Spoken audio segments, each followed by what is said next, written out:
Es verdad que a mí nunca me han importado las horas de trabajo, que había que hacer 16, 14, 15, 12, 10, las que hicieran falta. Pero el trabajo tenía que salir perfecto. Bueno, eso suena a camino de éxito, ¿no? En tema de cortes y todo y el respeto al producto, para mí es la mejor cocina que existe en el mundo. Muy currantes, muy exigentes y muy cabezones. Para poder innovar hay que tener muy claro cuál es La base. el principio, ¿no? La base. Cuando trabajas puro con japoneses es más duro todavía.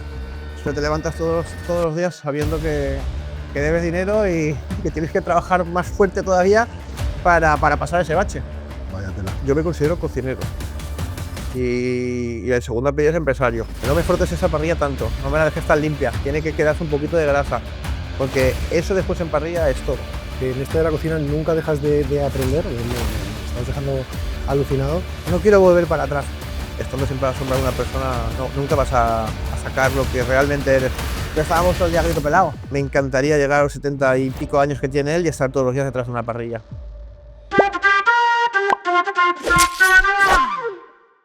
Muy buenas, hoy estamos con Edu Espejo del restaurante Flama, bueno, uno de los restaurantes revelación en la ciudad de Valencia. Yo creo que con muchas cosas que contar y me gusta mucho el tenerte porque me gustan los perfiles cocineros, yo soy cocinero. Sí. Muchas gracias por venir. Nada, a vosotros por invitarme. Oye, cuéntame un poquito, ¿quién es Edu Espejo? ¿Qué es lo que has hecho? ¿Dónde has estudiado? Cuéntame un poquito de tu origen. Edu Espejo viene de Xàtiva, lo tenía muy claro. O sea, me saqué graduado enseguida, no quería hacer ni bachiller ni nada, quería ser cocinero. Y creo que a los 16 años ya estaba estudiando cocina. Me acuerdo, yo acabé el grado medio y le tuve que pedir permiso a mis padres para irme al viaje de final de curso porque no era ni mayor de edad todavía. Y nada, durante esa época que estaba estudiando me dieron la oportunidad allí en un para llevar, que en aquel entonces era Casa la Abuela, que tenía el para llevar, Casa la Abuela, cocina del Yayo, cocina tradicional. Me metió el padre de un amigo que era el típico cliente diario del restaurante y pude estar estudiando y trabajando el fin de semana. La verdad que me vino súper bien porque se me quitó la tontería de las salidas nocturnas del fin de semana de cuando era joven. Y nada, después pegué el cambio a un pueblecito al lado. Vi que, me acuerdo, había una página web que se llama, creo que era Fuego Lento, que publicaba, era donde buscábamos los trabajos y iban a montar un restaurante creativo de un chico tal en Alcira. Allí estuve un año, porque la verdad que no cuajo muy bien ese proyecto en Alcira. Para mí creo que era muy vanguardista para un pueblo a lo mejor, para Alcira, así, de menús de degustación largos, y me volví a Játiva. Estuve trabajando en Canary Clavo durante 2-3 años. Montábamos el de Alcira y con 20 años, 21 años me vi como ya que estaba de jefe. Empecé con un proyecto como jefe de cocina en Alcira. Es verdad que yo creo que ha sido la peor época de mi vida, que lo he pasado con nervios y con tanta responsabilidad para ser tan joven. Y estuve 2 años llevando el proyecto. La verdad que súper bien. Estábamos ahí en Santos Patronos, hacíamos almuerzos, menú diario, un menú de tapas los fines de semana más elaboradas y la verdad que... Y ya me vi que estaba un poco como atrapado en Játiva, Alcira, tal, que ya salí de aquella zona. Y justamente tenía un amigo que empezó a abrir una empresa de brotes, tal, a toda España, que fue el de los pioneros, que es Germinarte. Y digo, tío, envíame donde quieras, tío, a hacer prácticas, pero de cocina tradicional. Y me envió a Casa Marcial, Asturias. Vaya tela, escuela. Sí, la verdad que me lo pasé súper bien, he conocido un mogollón de gente buena allí y me cambió la visión. Entonces yo me cogí una experiencia y cuando volví dije, no, esto ya... No quiero volver para atrás. Y ya me vine a Valencia. Dije, voy a empezar a hacer la carrera aquí como cocinero en Valencia. Primero estuve 2 años con Quique Varella, cuando tenía el Quique de Varella, que la verdad que aprendí una barbaridad, porque éramos 3 en cocina, entonces aprendí mucho. Y ya sí que es verdad que tenía ganas de tocar, porque a mí soy pescador, me gusta mucho la pesca y tenía ganas de hacer algo, de perfeccionarme algo, porque al final sí, en cocina tradicional, era cuando estaba empezando a entrar a la cocina fusión, pero quería algo puro, en estado puro, y decidí dejar ese currículum a Tasten. Y estuve allí trabajando en Tasten 2 años con Yoshi. La verdad que Yoshi, me acuerdo de la primera frase cuando entré, a todos los cocineros japoneses les dijo que la única persona que me podía enseñar en la cocina era él. Entonces, claro, es verdad que eran trabajos duros, porque una de las cosas que a mí me gusta siempre trabajar duro, y cuando trabajas duro con japoneses es más duro todavía. ¿Son muy currantes ellos? Mucho, muy currantes, muy exigentes y muy cabezones. Entonces me llevé muy bien. Bueno, eso suena a camino de éxito, ¿no? Muy trabajador, Sí, sí, sí, sí. intenso. A mí, es verdad que a mí nunca me han importado las horas de trabajo, que había que hacer 16, 14, 15, 12, 10, las que hicieran falta. Pero el trabajo tenía que salir perfecto. Y con Yoshi me entendí súper bien.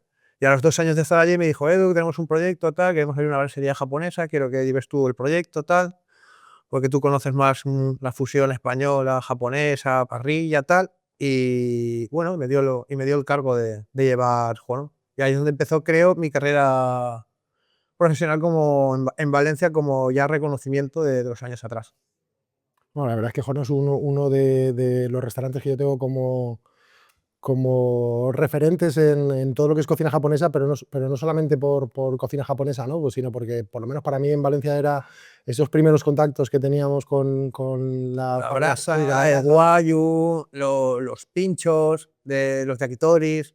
Era una cocina muy. A mí me gustaba mucho porque al final era una cocinita de producto, pero era muy informal también, era muy canalla la cocina. La historia de nuestro invitado tiene un patrón muy claro, y no es algo puntual. Es lo que le pasa a muchísimos hosteleros cuando empiezan a escalar. Si al igual que él, has sentido frustración al crecer, menos control y más dependencia de ti, no es que lo estés haciendo mal, es que estás escalando sin sistema. A mí me pasó exactamente lo mismo cuando abrí mi segundo local.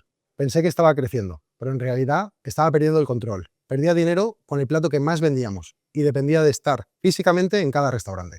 Ahí entendí algo clave. Escalar sin sistema no es crecer, es multiplicar los errores. Por eso he creado una guía gratuita con los 7 errores que casi me cuestan el negocio y cómo lo solucioné para escalar de 1 a 8 restaurantes. Si ya estás creciendo o estás a punto de dar el salto, te puede ahorrar años de frustración. La tienes gratis en el enlace de la descripción. Y ahora sí, seguimos con el episodio. ¿Y de ahí pasas, o sea, de Jono pasas a Flama directamente? Y estuve 8 años trabajando en la empresa y después ya estando ya creo que era el sexto año de Jono, la verdad que hicimos un buen grupo ahí de trabajo tal y conocí a Ricardo. Ricardo venía del ejército, venía de la academia, era el oficial, oficial y empezó a trabajar conmigo en sala porque su hermano trabajaba conmigo en cocina. Y la verdad que se adaptó súper rápido y era una persona que, hostia, digo, que sabe idiomas, le gusta, es súper inteligente y bueno, y empezó nuestra carrera. Y después cuando montamos Flama, antes de todo ya yo y Ricardo teníamos muy claro que íbamos a montar algo. No sabíamos cómo, ni de qué iba a hacer, pero teníamos que montar algo, teníamos que montar un proyecto, porque ya estaba, ya... Yo me prometí que a los 32, 33 años tenía que estar teniendo mi proyecto, si no iba mal encaminado. Ajá. Y empezamos ya a buscar, pues hablar con la gente de locales, socios, y conocimos a José y a Diego, que son, bueno, son los dueños de Jenkins, bueno, tienen un Buah, de hecho, infinitos restaurantes. Y la verdad que desde la primera reunión me acordaré siempre con ellos, la primera reunión que tuvimos, ellos vieron que nosotros teníamos las cosas muy claras y nosotros vimos que ellos, la cosa iba muy en serio.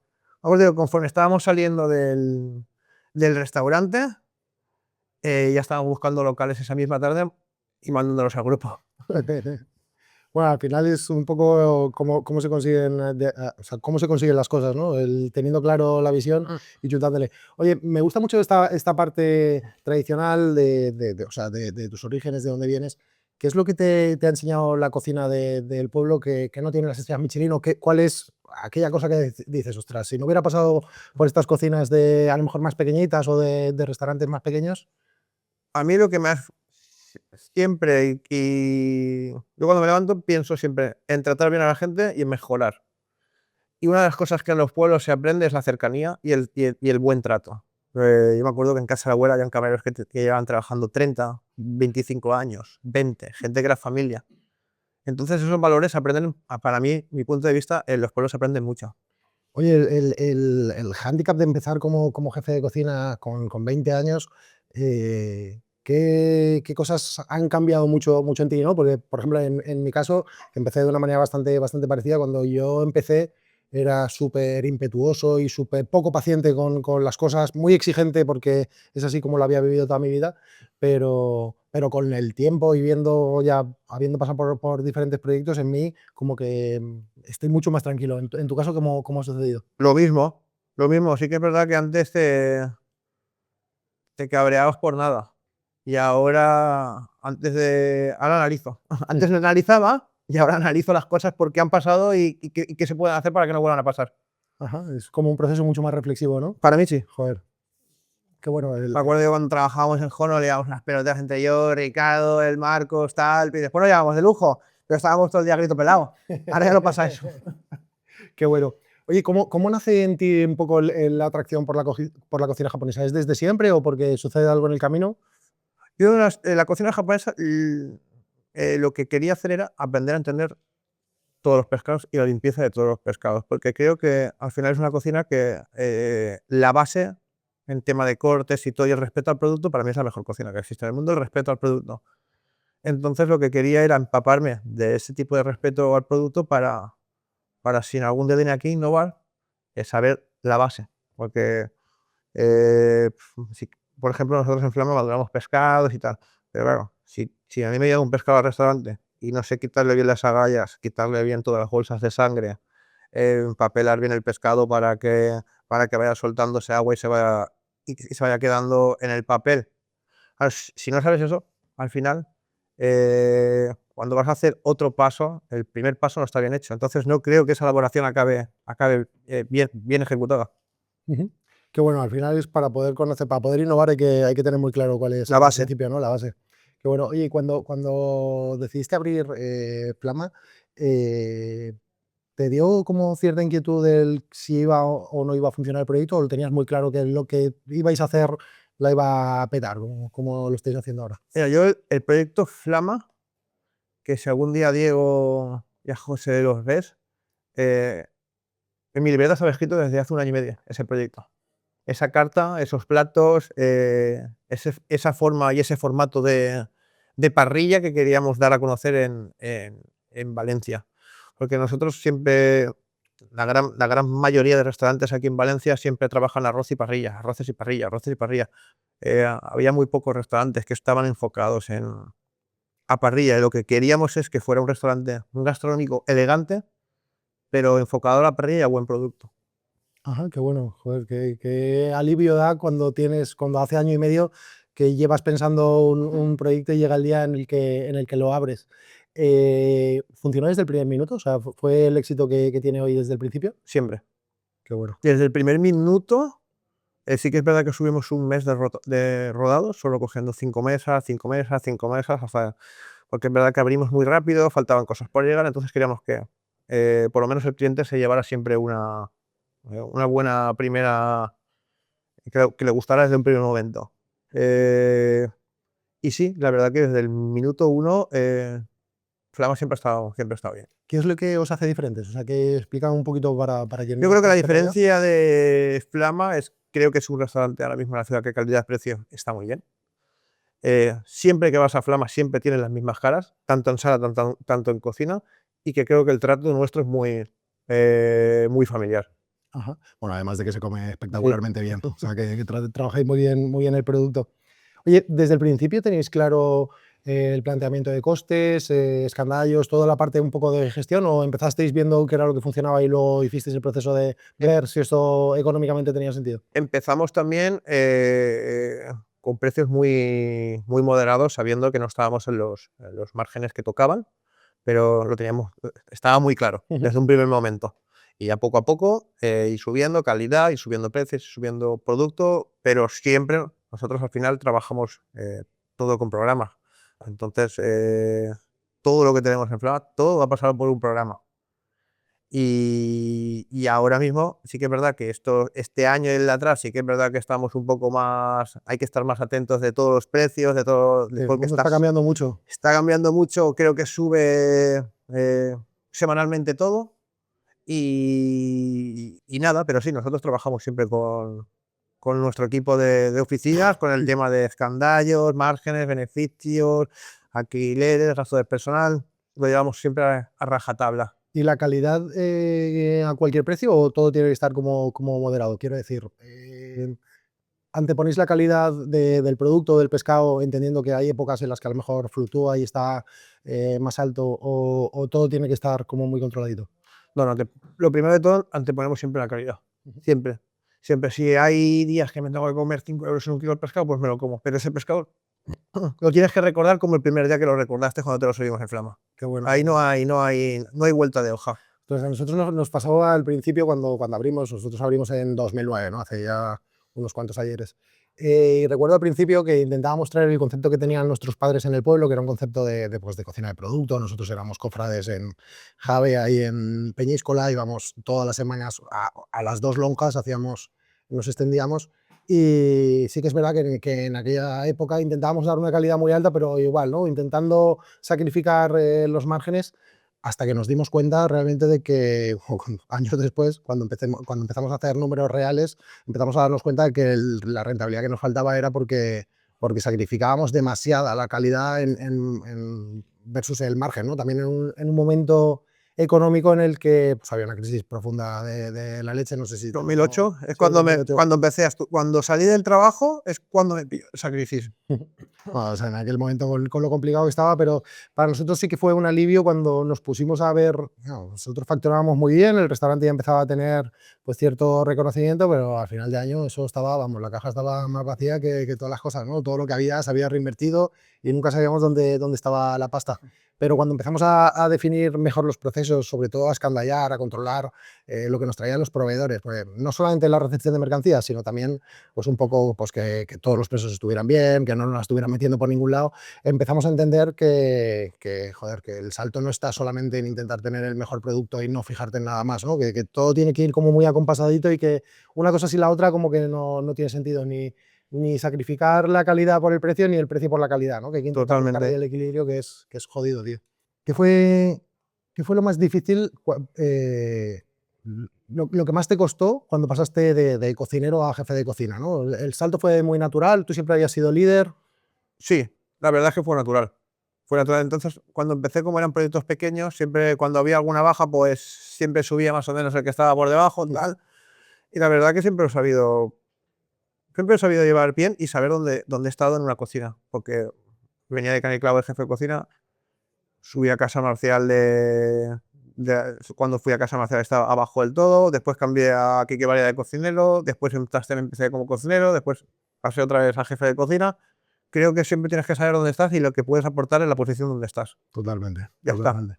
¿Y cómo es el salto a ser empresario? ¿Cómo es el salto de pasar de dirigir una cocina a decir, ahora ya toda la responsabilidad es mía?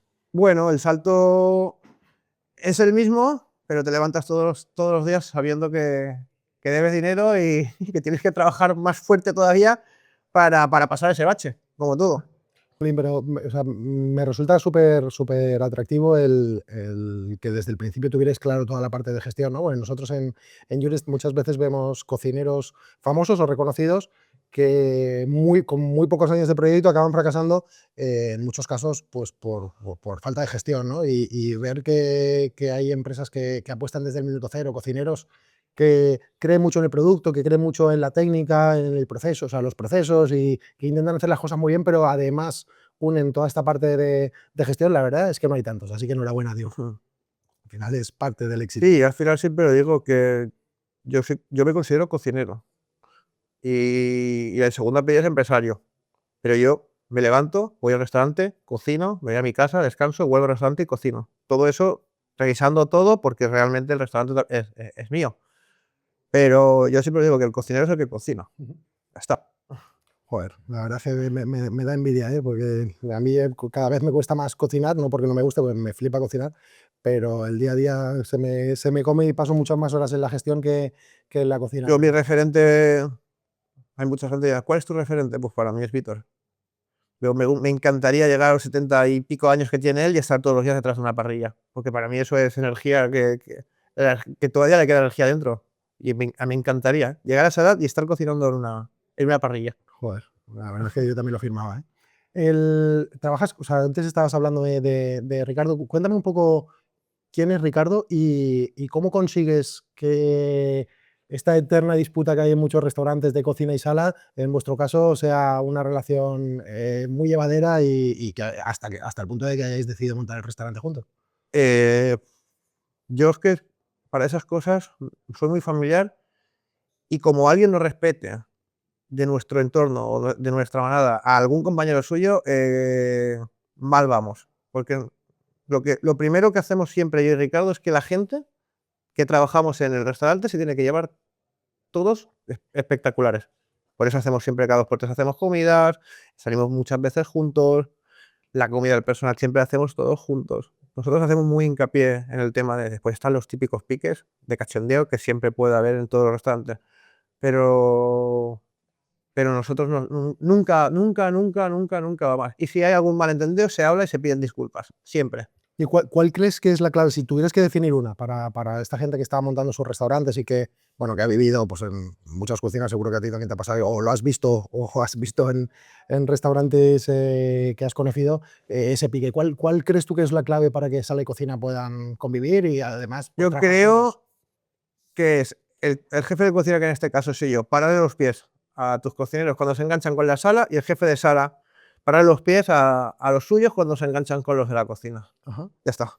Y yo creo que tiene mucho sentido también lo que me comentabas de Ricardo, de que venga de la parte militar, porque, o sea, obviamente yo no tengo ni idea del ejército, pero sí porque queden claros los rangos, ¿no? Y que Sí, quede claro quién es el que tiene que tomar la última decisión o dar la última palabra. también es verdad que nosotros llevamos mucho tiempo. Gema lleva trabajando conmigo 8 años, Ricardo también, Jaime, el chico que tengo que está de jefe de cocina en Flama, es amigo mío de infancia, desde el del colegio, desde los 8 años. Marcos, que es el que saca el chip, que él ha sido mi mano derecha toda la vida y es de las personas que más aprecio en mi vida como profesional, que se ha ido a Casa de Pescadores, es el que está llevando todo el proyecto ahora de Casa de Pescadores. Creo que tenía que pegar ese paso, porque es un tío ambicioso y creo que al final, estando siempre a la sombra de una persona, nunca vas a sacar lo que realmente eres. Y la verdad que estoy súper contento con él, en Pescadores. Lo está llevando el proyecto muy bien, es un buen líder, que es lo que más me gusta, es un buen líder y es un tío muy, muy carismático. Joder, es genial cuando ves que alguien de tu equipo da el paso, ¿no? Y da el salto y empieza a asumir nuevas responsabilidades, ¿no? O sea, ¿eres de los que te llena el ver cómo tu equipo crece? Sí, sí, una de las cosas que a mí, nosotros cuando hemos cogido algún proyecto, eh, si no hay 2 líderes buenos, no hay proyecto. Puede haber un local perfecto, puede haber todo lo bonito que quieras, pero al final cuando tú vas a un restaurante vas a comer y a beber. Y si tú no tienes claro lo que vas a ofrecer de comer y lo que vas a ofrecer de beber, yo creo que no deberías de arrancar. Oye, te has especializado mucho en toda la parte del fuego, que a mí la verdad me apasiona, pero bueno, es complejo, ¿no? Tiene su punto. ¿Cómo haces? ¿Cómo trabajáis? O sea, ¿todo se trabaja a la misma temperatura? Cuéntame un poco sobre el proceso de cocinado al fuego directo.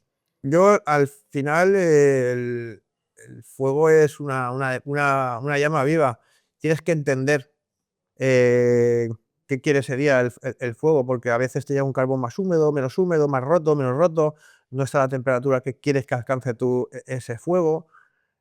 Lo que hay que entender es, yo antes de poner algo a la parrilla, es lógica.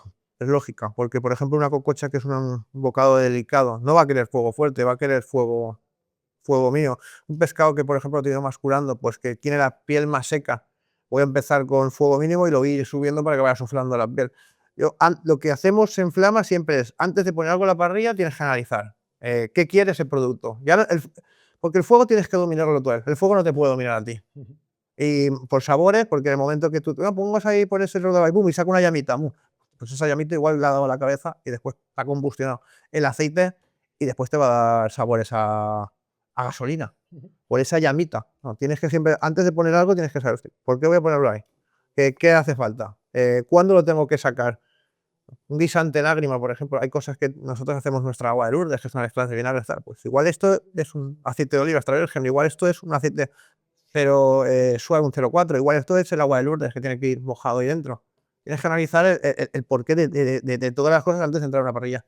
Como en todo es un absoluto mundo, ¿no? Se debería hablar de la parrilla como el que habla de los arroces tradicionales y te sabe hablar, yo qué sé, de amilopectinas y de compuestos que para la mayoría de los mortales pues son Sí, como... es que el fuego empieza desde el principio, desde una buena elección del carbón, desde una buena varilla, desde una buena reja, porque por ejemplo, me acuerdo, yo que he hecho arroces al horno a tope, cuando nos llegaban las cazuelas siempre de arroces al horno y a casa a la abuela, las nuevas, sabías que esos arroces, aunque lavaran las cazuelas, iban a estar sabiendo a barro, durante un mes. Ya después empezaba ya el desgaste y ya dices, hostia, esto es otro aroma, ya es otro sabor de arroz al horno, no es el sabor este a barro, arcilla, tal. Y en las parrillas pasa lo mismo. Incluso en tema de limpieza, cuando nosotros hay un día que hacemos el cambio de friegue, que cuando descansa el nuestro viene un friegue, un ETT, tal. Y yo siempre le hago mucho énfasis, no me frotes esa parrilla tanto, no me la dejes tan limpia, tiene que quedarse un poquito de grasa, porque eso después en parrilla es todo. Porque tú cuando un hierro lo has frotado, ese sabor aporta al producto. Recuerdo que cuando empezaba con Josie a trabajar, era muy maniático con el tema de los afilados de los cuchillos y después con la limpieza del cuchillo. Y él me decía, si tú afilas el cuchillo ahora a mediodía, tú después no puedes gastar ese cuchillo. Tienes que limpiarlo y dejarlo ya y usarlo esta noche, para que pierda ese sabor a hierro y para que pierda ese olor a hierro. Y creo que en una parrilla es lo mismo, ese detalle de ese tipo de cosas, pero en parrilla. Fíjate qué nivel de detalle que, hostia, no me lo había planteado nunca. Obviamente lo que explicas es pura lógica, pero hasta el punto de al final los cuchillos dejarlos reposar. Joder. Sí, sí, y es cierto, ¿eh? Es cierto, porque tú cuando acabas de afilar un cuchillo, le estás quitando una capa Claro. al hierro, y eso es aroma. Entonces tienes que limpiarlo bien y dejar que seque otra vez y que pierda la humedad para que el cuchillo no huela a... No, el producto que cortes No coja nada de sabor del hierro. Claro. Qué pasada, tío. Ostras, es verdad que en esto de la cocina nunca dejas de aprender. Me estás dejando alucinado. Nunca dejas de aprender porque siempre, yo tengo 40 años, yo qué sé, nací prácticamente en esto. Pero siempre hay alguien que te explica algo, una técnica, un detalle, un punto que si eres un buen aprendiz, ¿no? Es la parte bonita que tiene nuestro oficio, que siempre hay algo nuevo que aprender. Joder. Qué guay, gracias por esta parte. Oye, ¿qué es lo que aporta una parrilla, un fuego, que no es capaz de poder aportar una plancha o un horno de convección? Para mí lo primero que aporta es la cultura y antigüedad, porque al final, a 5.000 años, imagino que no había ni una sartén, era todo se cocina a fuego. Eh, ¿Aporta más o aporta menos? Esto es como todo. Igual a una persona de un pueblo tal, pues está acostumbrado a cocinar con leña y en su cabeza solo tiene ese sabor, de ese tipo de sabores en el paladar. Y después, en cambio, hay gente que no ha tenido esa infancia ni ha tenido esos recuerdos y está acostumbrado a cocinar en planchas, en sartenes y no lo aprecia tanto. Pero para mí el fuego es el alma de la gastronomía, porque toda la gastronomía empezó en fuego. Sí, sí, ¿no? Y además de una manera u otra, hoy en día hay técnicas que no conllevan fuego, pero aunque no sea fuego directo, hay mucho con el fuego, ¿no? ¿Cuál es el error más típico? Y cuáles son los primeros consejos o los primeros pasos que le das a una persona cuando empieza a trabajar con fuego? Es que el problema del fuego es que es complicado. No es que sea complicado, porque al final, bueno, es entender. Al final tienes que analizar lo que vas a poner, lo que te pide el fuego y lo que vas a poner tú encima de ese fuego. Ese es el problema. Pero claro, para entender eso tienes que saber, tienes que entender cómo vas a trabajar ese producto antes de ponerlo encima del fuego y qué es lo que te va a pedir ese fuego, si está bajo, si está alto. Eso es lo complicado del fuego. Me gusta emplatar siempre los pescados en mesa y siempre está el cachondeo en Flama de ¿cuándo tienes un domingo? Hacernos ahí un par de piezas en el chalet de rodaballos. Y siempre está ese cachondeo, es que a mí no me salen igual, digo, es que nosotros hacemos unos cuantos aquí, caballero. Claro, se necesita toda una vida, ¿no? Para aprender lo que tú sabes de estar tan pegado al fuego, pero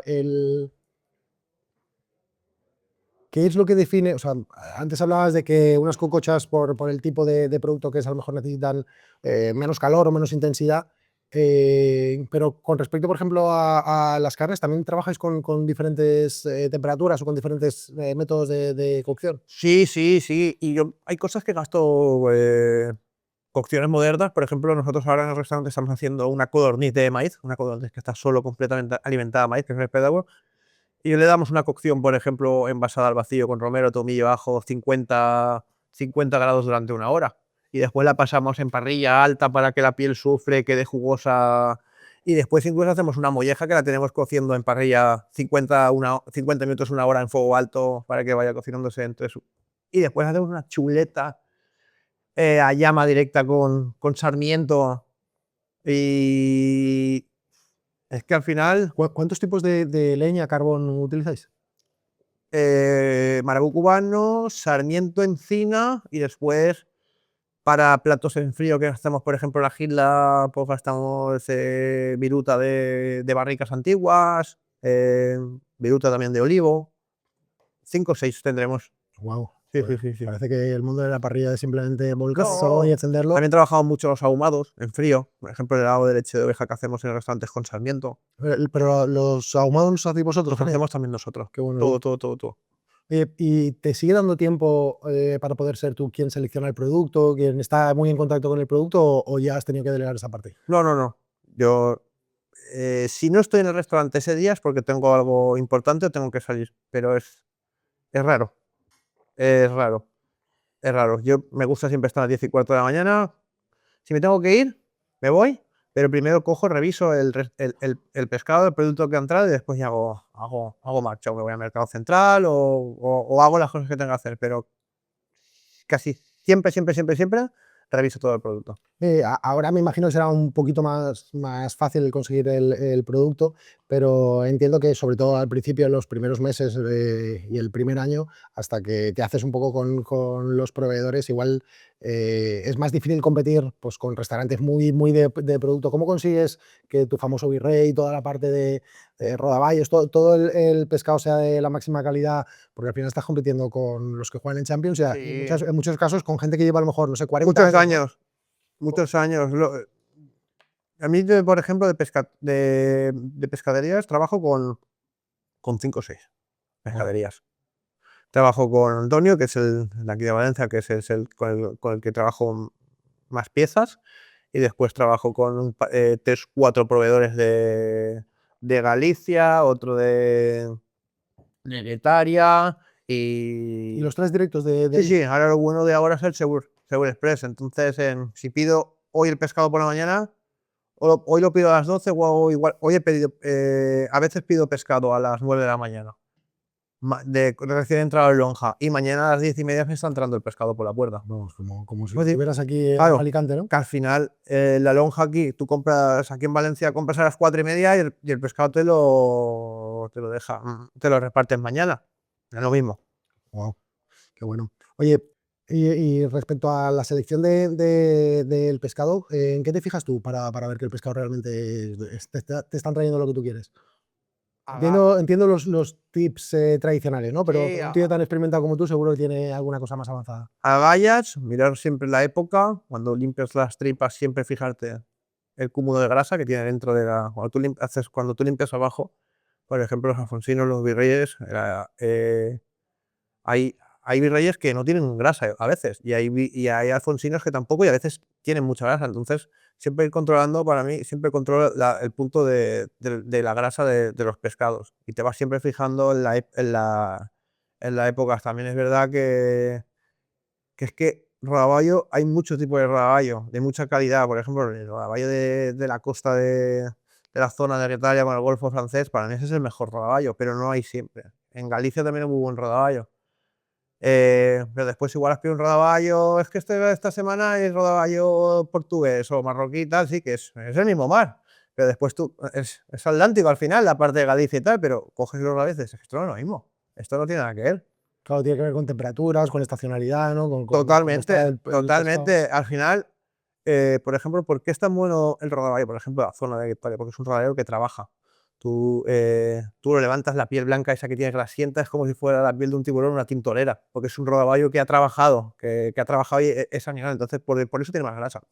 Ajá. Claro, sí, hay rodaballos que igual están en tierra.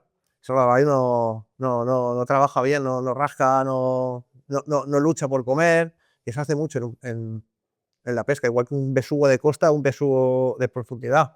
No es que un besugo de costa se alimenta cangrejo, galera, tal, más finitos, pero más grasientos. Un besugo de profundidad es completamente diferente. Joder, ¿cuál es tu pescado favorito, tanto para comer y para cocinar? Y si son diferentes, dime El los San tuyos. Pedro, San Pedro, qué bueno, el mío también. el gallo San Pedro aquí de costa. A mí, bueno, lo llevo tatuado aquí. Ujú. Es mi pescado favorito en parrilla. Primero porque es un pescado que te ofrece un despiece muy amplio, porque tiene cocochas, tiene mejillas, tiene después la bolsa de colágeno en la cabeza, tiene ventresca, tiene lomo alto, lomo bajo. Es un pescado que te da. Podría servirse una vaca, ¿no? Un Sí, sí, cerdo. totalmente, totalmente. Y aparte creo que yo lo defiendo porque para mí es uno de los pescados de San Pedro. Para mí, el San Pedro, para mi punto de vista, que tiene más calidad, es el San Pedro de aquí del Mediterráneo. Qué bueno. Joder, también hay que decir algo de lo que hacemos bien por aquí, ¿no? Totalmente. No va a ser todo el norte tal. Pero a mí el mejor San Pedro que para mí es el de aquí del Mediterráneo. Y el más jodido de controlar, el que dices, hostia, o eres muy técnico y El eres muy besugo. fino, besugo. El besugo. ¿Por qué? ¿Por la cantidad de grasa, puede ser? Es un pescado muy, muy fino, entonces tienes que trabajarlo. Te se puede pasar muy rápido, porque es un pescado de carne blanca, muy blandita, entonces tienes que. Es el que más cuesta el besugo. Que tiende como a quedar seco, ¿no? Como se te pasa un poquito, bueno, todos los Nada, sí, pescados, pero el el problema del besugo, besugo es que como te se pasa un poquito, ya te recuerda esa papilla, ya no está terso, ya no está duro, y es un pescado muy delicado. El besugo yo creo que es el pescado más delicado que existe. Y aparte nosotros trabajamos los pescados, las piezas enteras, no abrimos los pescados para ver el punto, no, nosotros trabajamos con palillo. En cogote vas pinchando, entonces tú te imaginas siempre el punto de la espina de dentro.